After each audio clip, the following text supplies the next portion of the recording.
matatanda.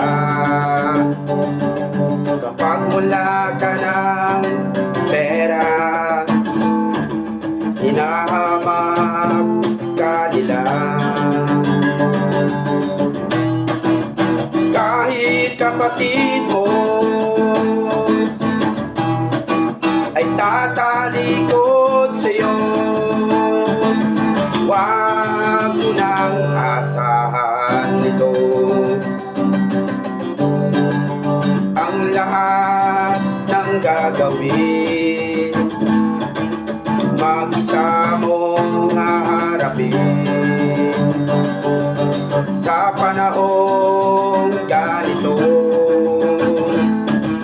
umasa ka sa sarili mo. Kahit kapatid mo ay tatalikod sa'yo, huwag mo nang asahan ito. Ang kanilang paniniwala, pera na ang mas mahalaga.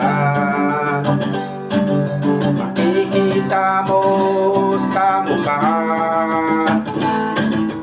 ang mga reaksyon nila. Kahit kapatid mo ay tatalikod